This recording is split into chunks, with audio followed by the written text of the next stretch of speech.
द्वितीय क्रमांकाचा मानकरी ठरलेला विद्यार्थी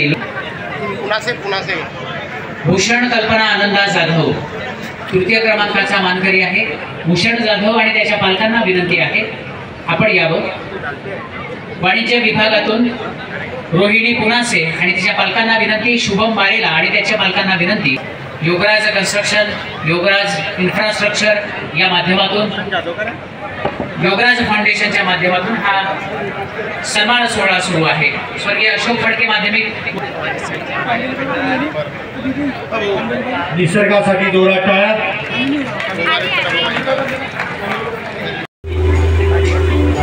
खूप कष्ट करून विद्यार्थ्यांनी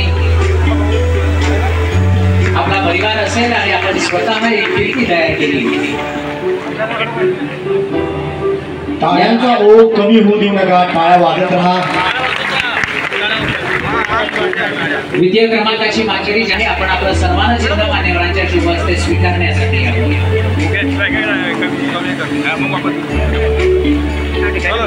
या सन्मान सोहळ्यासाठी आपण सारे जण या ठिकाणी उपस्थित आहात। प्रमुख मान्यवर विद्यार्थी आहे मुलगा क्षितिज माधुरी मिलिंद पाटील। क्षितिजला विनंती आहे आपण यावं। विनंती आहे क्षितिजने या ठिकाणी तयार राहावं। पालकांनी गर्दी करू नका कृपया। आपलं नाव जेव्हा उच्चारलं जाईल त्याच वेळेस आपण यावं। पारितोषिक घेतल्यानंतर आपापल्या जागेवरच गोंधळ होणार नाही। ज्यांनी पारितोषिक घेतलं त्यांनी लागलीच आपल्या जागेवर जाऊ। ज्ञानेश्वरजी पाटील यांचंही आगमन या निमित्तानं होतं। मी आदरणीय माजी महापौर आदरणीय अनिलजी भोसले साहेब आपणही उपस्थित आहात। आपलंही मी या निमित्तानं स्वागत करतो आणि विनोद भाऊंना विनंती करतो आपण त्यांचं स्वागत पुष्पगुच्छ देऊन या निमित्तानं करावं। आदरणीय विनोद भाऊंना विनंती आहे सन्माननीय अतिथींचं स्वागत आपण या निमित्तानं पुष्पगुच्छ देऊन आणि शाल देऊन करावं अशी आपल्याला विनंती आहे।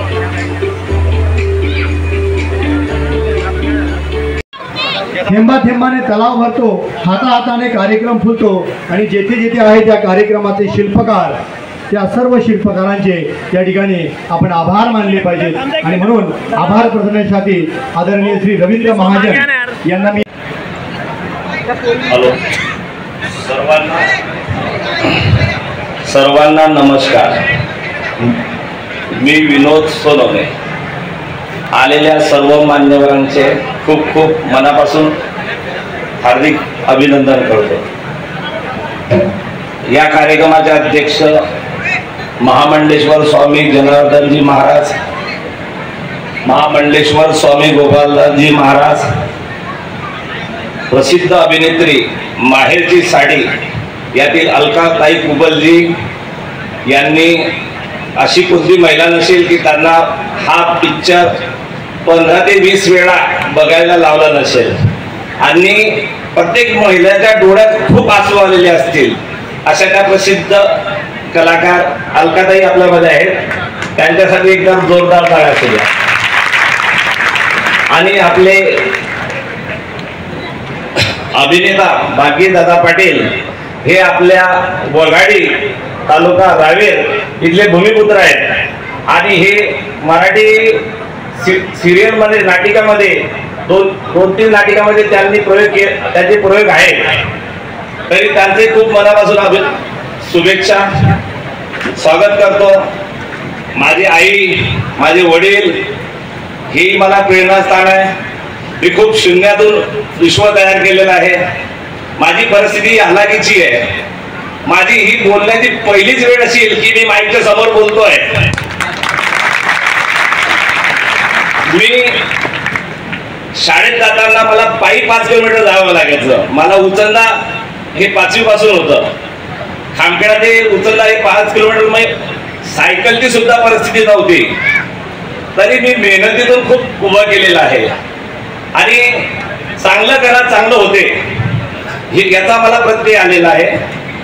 कधी कोणाचं वाईट करू नका, तुमचं देवही वाईट करणार नाही।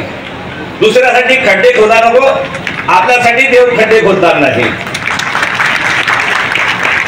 आणि आपल्या जो आहे त्यापैकी काही समाजासाठी केलं तर काही वाईट नाही। तरी असो भरपूर झालं। शैक्षणिक वाटचालीस गुणवंत विद्यार्थ्यांचा गुणगौरव सोहळा सत्कार समारंभ आज आपल्या शहरात संपन्न होत आहे. इयत्ता 10वी व इयत्ता 12वी आणि नीट परीक्षेमध्ये तसेच पत्रकार बांधवांचा सुद्धा सन्मान सोहळा इथं आयोजित केलेला आहे. मनापासून अभिनंदन करतो की त्यांनी खूप मेहनतीने आणि जिद्दीने चांगले गुण मिळवलेले आहेत. उद्या तुमची सर्व स्वप्न पूर्ण व्हावीत यासाठी तुमचा उत्साह आणि प्रेरणा ऊर्जा निर्माण व्हावी म्हणून आमच्या आजच्या भव्य दिव्य कार्यक्रमाचं आयोजन आम्ही या ठिकाणी करत आहोत. आज गुणगौरव सोहळ्याच्या निमित्ताने मी आवर्जून आपल्याला सर्वांना सांगतो की या ठिकाणी ज्या सत्कार होत आहे त्यापैकी बरेच विद्यार्थी हे गरीब परिस्थितीत असलेल्या परिवारातील आहेत. मी या कार्यक्रमाच्या निमित्ताने सांगू इच्छितो की प्रत्येक गरीब परिवारातील असणाऱ्या प्रत्येक गुणवान विद्यार्थी जर आर्थिक परिस्थितीमुळे उच्च शिक्षण घेऊन नसेल तर त्या प्रत्येक हुशार व गुणवान विद्यार्थ्यांच्या पाठीशी हा विनोद सोनवणे भक्कमपणे उभा आहे आणि हाच उद्देश हा कार्यक्रम घेण्याचा आहे. मी सर्वसाधारण परिवारातील एक मनुष्य आहे. माझी कुठलीही प्रकारची राजकीय पार्श्वभूमी नसताना या कार्यक्रमासाठी सर्व मान्यवर आणि सर्व तुम्ही उपस्थित झालात. मी तुम्हा सर्वांचे मनापासून आभार व्यक्त करतो. जय हिंद, जय महाराष्ट्र. छत्रपती शिवाजी महाराज यांना वंदन करतो. व्यासपीठावर उपस्थित असलेले सर्व मान्यवर खर तर बऱ्याच मोठ्या व्यक्ती आहेत आणि समोर बसलेले विद्यार्थी, पालक आणि सर्व मुक्ताईनगर वासियांना माझा नमस्कार.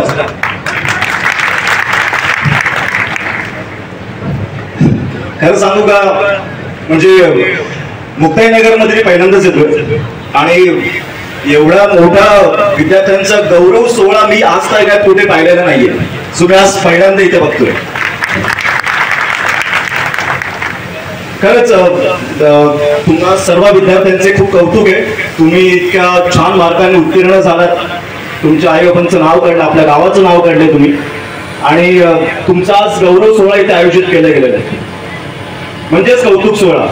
अंगाची आई म्हणून ओळखलं जातं याचा मला अत्यंत अभिमान आहे. मी खरं सांगते, म्हणजे मुली कुठल्याही क्षेत्रात कमी नाही हे मी सांगते. आज आई वडील तुम्हाला शिकवतायत मुलीनो. आज तुम्ही 10वी 12वीत भरपूर यश संपादन केलंय. तुमचे सत्कार होत आहेत, पण या सत्काराची जबाबदारी मुलीनो तुम्ही लक्षात घ्या आणि मुलांनाही सांगेल की कुठल्याही क्षेत्रात जा. एक जसं आपण एक ठरवतो पण अँक्शियस राहा की हे फोकस राहा की आता मला हे व्हायचंय.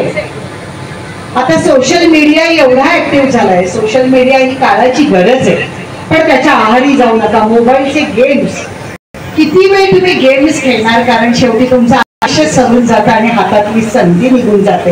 एवढं लक्षात ठेवा. आपल्याला काय करायचंय. बऱ्याच वेळा मुली शिक्षणासाठी आता कुठेही जगभर जातात. माझी प्रमोदांचे आई यांनी नम्र अभिवादन करून मी माझे 2 शब्द. विनोदा, मी गेले 1 तास तुमच्या घरात बसले होते. थोडी लवकर आले होते. पहाटे 3ला मी जळगाव मध्ये आले. इथे आल्यावर आपण महाराजांची वाट बघत होतो आणि 1 तास मी तुमच्या घरी बसले होते. सगळ्या महिलांना भेटले तुमच्या घरातल्या, तुमच्या दोघांच्याही पत्नी, बहिणी, भाच्या, मुलं. खूप बरं वाटलं. एक संस्कारी कुटुंब आधी सर्वात प्रथम माझ्या नजरेस आलं. तुम्ही म्हणालात मी शून्यातून इथे उभा राहिलो. मला विनोदाला खरंच कौतुक वाटतं. तुमचे संस्कार आल्यापासून दिसत होते. खरंच जेवढं करावं तेवढं कौतुक आहे. आज तुम्ही एवढ्या प्रचंड व्यासपीठावर तुमच्यावर जे संस्कार झालेत त्यामुळे एवढ्या विद्यार्थ्यांचे सत्कार करताय, ती जाणीव तुम्हाला कुठे आहे याबद्दल तुमचं कौतुक करावं तेवढं. आज एवढ्या महिला इथे उपस्थित आहेत. खरं तर मुली म्हणेन मी महिलांपेक्षा. खूप अभिमान वाटतो. मुलांचं नाव घेतेच, पण एक महिला म्हणून मला आत्ताच बऱ्याच वेळा ठिकाणी मी कार्यक्रमांना जाते, पहिला प्रश्न विचारतात मुलं किती. जेव्हा मी म्हणते मला 2 मुली आहेत, लगेच समोरना उत्तर येतं, अरे तुला मुलगा नाही का. काय करायचं आहे मुलगा. मुलं आहेत त्यांना मी नावं ठेवत नाही, पण आमच्या मुलींबद्दल आम्हाला अभिमान आहे. ज्या मुली आई वडिलांशी जोडल्या आहेत. माझ्या मुली शिक्षणात, मोठी मुलगी माझी पायलट आहे, जावई कॅप्टन आहे, तोही पायलट आहे, आणि दुसरी मुलगी डॉक्टर आहे. आणि या गोष्टीचा मला